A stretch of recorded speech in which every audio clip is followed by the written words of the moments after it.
Welcome back to our channel. నేను మీ journalist Kavya. ఇక దాదాపు 24 తారీఖు అంటే మొన్నటి నుంచి కూడా సినీ ప్రముఖులకు వర్సెస్ ప్రభుత్వానికి ఒక సమావేశం జరుగుతుంది అనే హాట్ టాపిక్ అందరు కూడా ఎరకనే ఇవాళ సమావేశం కూడా అయింది. సో సమావేశానికి అవుట్కమ్ ఏమొచ్చింది అనేది మనం చూద్దాం. అయితే సమావేశానికి ముందే హుటాహుటిన అధికారులతో సీఎం మాట్లాడడం, ఆ తర్వాత మళ్ళీ కమాండ్ కంట్రోల్ రూమ్ రావడం, దాదాపు 36 మంది సినీ ఇండస్ట్రీకి సంబంధించిన వాళ్ళతో సమావేశం అవ్వడం. సో ఈ ఫిగర్ 36 మంది నేను ఎందుకు ఇంత స్ట్రెస్ చేసి చెప్తున్నానంటే, దాదాపు తెలంగాణ రాష్ట్రం ఏర్పడిన తర్వాత ఈ 11 సంవత్సరాల్లో కూడా ఎన్నడూ సినీ ప్రముఖులు వర్సెస్ గవర్నమెంట్‌కి యుద్ధాలు జరిగే పరిస్థితి లేవు. అండ్ దాంతోపాటు ఎన్నడూ కూడా ఇట్లాంటి సమావేశంలు ఏర్పాటు చేసే పరిస్థితి లేదు. కేవలం తెలంగాణే కాదు, ఈవెన్ ఉమ్మడి రాష్ట్రంలో ఉన్న సందర్భాలు కూడా ఎప్పుడు కూడా ఇంత హాట్‌గా అటు సినీ ఇండస్ట్రీ నుంచి కొన్ని ప్రతిపాదనలు, గవర్నమెంట్ నుంచి కొన్ని ప్రతిపాదనలు, దానికి సంబంధించి కూర్చొని ఒక సుదీర్ఘంగా 2 గంటల పాటు వాళ్ళు కూర్చొని సమావేశం అయ్యిండ్రు. ఏదైనా మీటింగ్ ఉంది అనంటే అది ఇదేనేమో. సో ఇదే మీటింగ్ తొలిసారిగా జరిగింది. ఇంకా చెప్పాలి అనంటే ఇప్పుడు గవర్నమెంట్ కాదు, గతంలో ఉండే గవర్నమెంట్ ఉన్నప్పుడు కూడా, కాంగ్రెస్ గవర్నమెంట్ ఉన్నప్పుడు కూడా చాలా సపోర్టివ్గా ఉండే ఫిలిం ఇండస్ట్రీకి. సో ఎన్నడూ కూడా వివాదాలకు సంబంధించి తావులేని పరిస్థితి. సో ఆ తర్వాత టీడీపీ దాన్ని కొనసాగించింది. సో అదే అటాచ్మెంట్స్తో ఉండే. ఆ తర్వాత బీఆర్ఎస్ గవర్నమెంట్లోకి వచ్చిన తర్వాత కూడా film industry and BRS government versus ఎన్నో ప్రోగ్రామ్స్ చేసిర్రు. అండ్ సినీ మా వాళ్ళు చేసిన ఈవెంట్స్కి కూడా ఎంతోమంది కూడా అధికారులు హాజరైన పాల్గొన్న పరిస్థితులు చూసినాం. అండ్ గవర్నమెంట్ తీసుకున్న ఈవెంట్ అంటే హరితహారం లాంటి ఈవెంట్స్ కావచ్చు, టెంపుల్ టూరిజం సంబంధించిన ఈవెంట్స్ ఉన్నప్పుడు కూడా వీళ్ళు ప్రమోటర్స్గా ముందుండి ప్రమోట్ చేసిన పరిస్థితులు కూడా ఎన్నో చూసినాం. కానీ ఈ రోజు మనం చూస్తుంటే ఈ సంవత్సర కాలంలో సినీ ఇండస్ట్రీని రేవంత్ రెడ్డి కాస్త దూరం పెడుతున్నారా అంటే అవును, నిజమే అని అల్లు అర్జున్ ఇష్యూతో ముందుపడ్డ పరిస్థితి మనకు కనిపిస్తుంది. సో ఎందుకు ఈ మాట నేను అనాల్సి వస్తుంది అంటే, గతంలో మనం చూస్తుంటే ఏపీలో సేమ్ ఇట్లాంటి సీనే రిపీట్ అయింది జగన్ పాలనలో.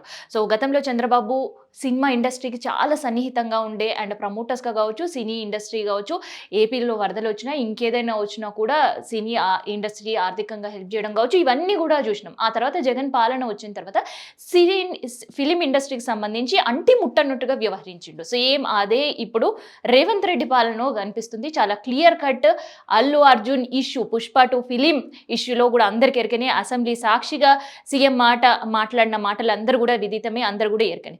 సో సీఎం సీన్ ఇయ్యాల మనం ఎందుకు మళ్ళీ అవన్నీ గుర్తుకు చేసుకుంటున్నామంటే, సినీ ప్రముఖులతో 36 మందితో తెలంగాణ రాష్ట్రం ఏర్పడిన తర్వాత మొట్టమొదటిసారి మీటింగ్ అనేది నిర్వహించడం జరిగింది. సో ఈ మీటింగ్ అంతా కూడా వన్ మెన్ షోగానే నడిచిందని ఇందాకటి వరకు ఎఫ్ఎన్సీ చైర్మన్గా ఉండే దిల్ రాజు ప్రెస్ మీట్ నిర్వహించి మాట్లాడిన తర్వాత చాలా క్లియర్ కట్గా మాట్లాడారు. ఎందుకంటే వీళ్ళు సమావేశానికి వెళ్ళేటప్పుడు మీడియాకు కొన్ని లీక్లు ఇవ్వడం కావచ్చు, వాళ్ళకి సంబంధించిన వాళ్ళతో ఏమి ప్రతిపాదనలు తీసుకొని పోతుండ్రు గవర్నమెంట్ దగ్గరికి అనే ఇష్యూస్ పైన వీళ్ళు లీక్లు ఇచ్చిన పరిస్థితి. మరి అవుట్కమ్ ఏమొచ్చింది, ఆడ సర్కార్ నుంచి వీళ్ళకి సంబంధించి ఏం మాటలు జరిగినాయి అంటే దానికి ఒక సున్నాగానే చెప్పొచ్చు. ఎందుకంటే వీళ్ళు వెళ్ళేటప్పుడు ప్రతిపాదనలు బెనిఫిట్ షోకి సంబంధించి కావచ్చు, టికెట్ల రేట్లకు సంబంధించి కావచ్చు, పుష్ప 2 ఇష్యూస్కి సంబంధించి కావచ్చు, అండ్ సినీ ఇండస్ట్రీ ఎదుర్కొంటున్న సమస్యలకు సంబంధించి చర్చించాలని ఇటు ఫిలిం ఇండస్ట్రీ నుంచి వేరు, ఇటు గవర్నమెంట్ నుంచి వీళ్ళని ప్రమోటర్స్గా కావచ్చు, డ్రగ్స్ ఇష్యూస్లో ఎప్పుడూ డ్రగ్స్ కేసెస్ ఉన్న ఫిలిం ఇండస్ట్రీ నుంచి ఎవరో ఒకరు ఉండడం.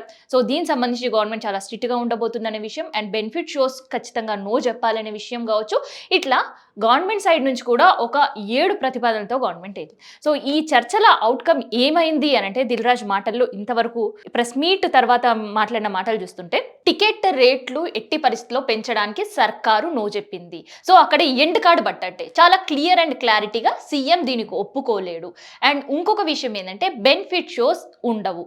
సో ఏదైతే అసెంబ్లీ సాక్షిగా సీఎం రేవంత్ రెడ్డి చెప్పిండో అదే మాటకు కట్టుబడి ఉన్నాడనమాట. సినిమా ఇండస్ట్రీకి సంబంధించి పెద్దలు ఏమి చెప్పినా కానీ అక్కడ ఒప్పుకోలేరు. సో అది ఇంకొక పాయింట్, వెరీ క్లారిటీ. అంటే ఏదైతే గవర్నమెంట్ తీసుకొచ్చిన ప్రతిపాదనలు ఉన్నాయో, ఏవైతే గవర్నమెంట్ సినీ ఇండస్ట్రీస్తో చెప్పాలి అని అనుకుందో అది వన్ మ్యాన్ షోగా పూర్తిగా చెప్పడంతో పాటు వాళ్ళకి చాలా క్లారిటీ కూడా ఇచ్చింది. అంటే ఆదేశాలతో పాటు ఈరోజు సెకండ్ టైం చాలా క్లారిటీగా ఉంది, గవర్నమెంట్ విజన్ ఏంది అనేది ఒక క్లారిటీగా చెప్పారు. సో ఇక తెలంగాణలో బెనిఫిట్ షోలు ఉండవు, టికెట్ రేటు పెంచే ప్రసక్తే లేదు. అండ్ వీళ్ళ ఈవెంట్ సంబంధించిన అనుమతుల విషయంలో కూడా ఇంకొక తిరకాసు పెట్టింది గవర్నమెంట్.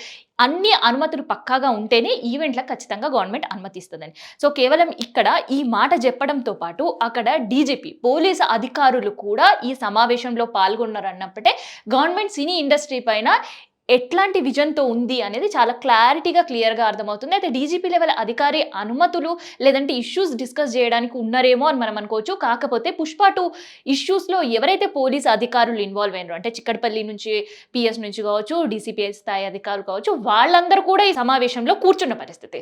సో ఇక్కడ పుష్ప 2 ఇష్యూకి సంబంధించి సీఎం తీసుకున్న స్టాండే చాలా ఫైనల్గా ఉండబోతుంది.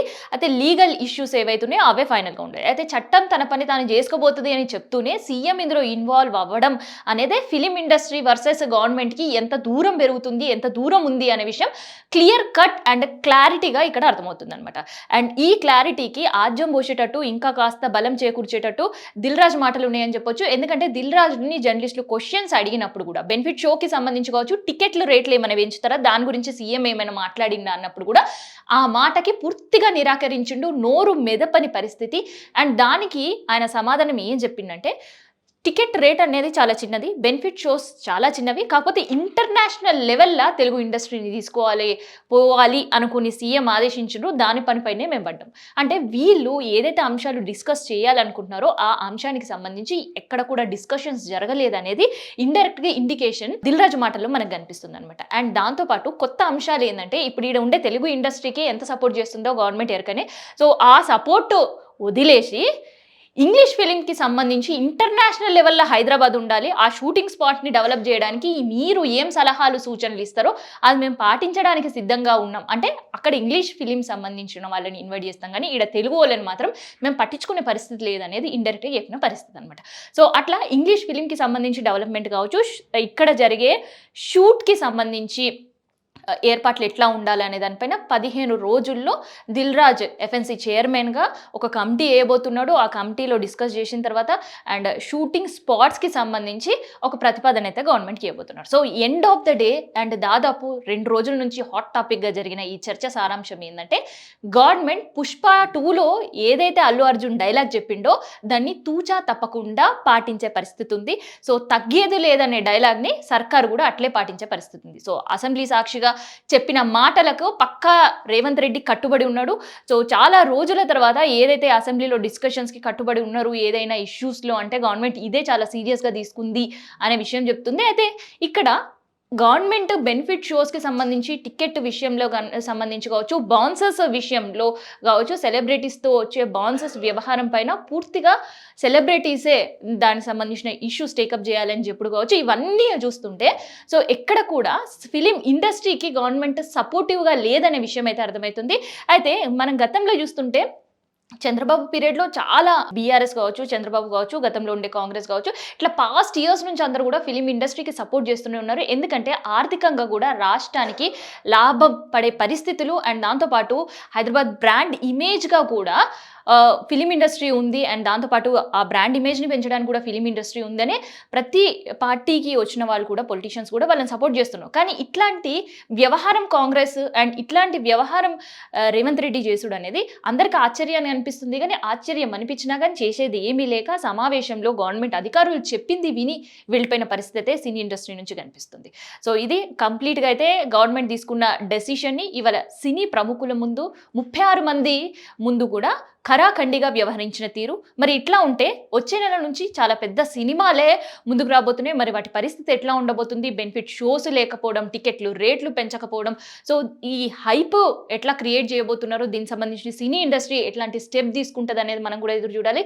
అండ్ సైమల్టేనియస్గా మనం చూస్తుంటే ఇప్పటికే ఏపీ నుంచి కూడా పవన్ కళ్యాణ్ నుంచి ఒక మెసేజ్ కూడా పుష్ప 2 ఇష్యూస్, అరెస్ట్లు ఇవన్నీ తెలిసిన తర్వాత ఒక మెసేజ్ అయితే పాస్ చేయడం జరిగింది. ఫిలిం ఇండస్ట్రీ అంతా కూడా ఏపీకి తరలిరండి, సో అక్కడ మేము మీకు అంతా కంప్లీట్గా సపోర్టివ్గా ఉంటామని చెప్పేసి, మరి ఆ ఇష్యూస్ని, ఆ వర్డ్స్ని కనుక ఫిలిం ఇండస్ట్రీ సీరియస్గా తీసుకుంటే నిజంగానే ఫిలిం ఇండస్ట్రీ తరలి వెళ్తుందా, లేదంటే ఇక్కడికంటే ఎక్కువ ఏపీలోనే ఇంట్రెస్ట్ చూపిస్తుందా? సో ఇట్లాంటి విషయాలన్నీ కూడా ఇప్పుడు ఒక హాట్ టాపిక్ ఉన్నాయి.